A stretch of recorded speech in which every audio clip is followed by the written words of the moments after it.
గ్రామ పంచాయతీ కార్మికులను పర్మనెంట్ చేయాలని చెప్పి యూనియన్ పెద్ద ఎత్తున ఆందోళన చేస్తూ ఉంది. ఈ క్రమంలో మన యూనియన్ పట్ల ఆకర్షితమైనటువంటి ఆదర్శ మున్సిపల్ వర్కర్స్ యూనియన్ వాళ్ళు మన దాంట్లో విన్నమయ్యారు.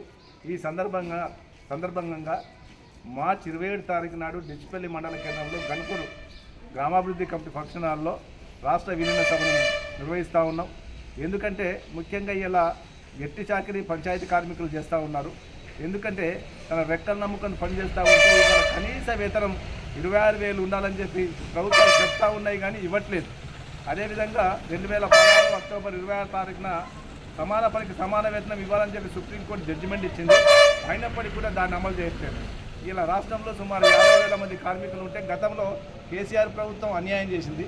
కాంగ్రెస్ గవర్నమెంట్ రేవంత్ రెడ్డి వాళ్ళు మేము గెలవగానే కాంగ్రెస్ ప్రభుత్వం రాగానే అందరికి పర్మనెంట్ చేస్తామని చెప్పి ఇప్పటి వరకు మా సమస్యను నానుతూ ఉన్నారు. కాబట్టి ఇప్పటికైనా వెంటనే ఈ పంచాయతీ కార్మికులను పర్మనెంట్ చేయాలా, పీఎఫ్ ఈఎస్ఐ చట్టాలు అమలు చేయాలని చెప్పి మేము మా ఐఎఫ్టీ తరఫున యూనియన్ తరఫున కోరుతా ఉన్నాం.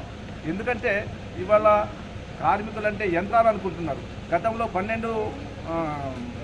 గతంలో చరిత్రలో 14 గంటలు పనిచేస్తూ ఉంటే దానికి వ్యతిరేకంగా అమెరికాలో చికాగో నగరంలో పెద్ద ఎత్తున ఆందోళన చేస్తే మేడే వచ్చింది. ఆ మేడే వచ్చిన తర్వాత మొత్తం యావత్ భారతదేశమే కాదు ప్రపంచంలోనే 8 గంటల పని విధానం వచ్చింది. కానీ ఇలా నరేంద్ర మోడీ ప్రభుత్వం ఏం చేస్తూ ఉంది? 4 లేబర్ కోడ్లు తీసుకొచ్చి మొత్తం కార్మికుల హక్కులు హరిస్తూ ఉంది.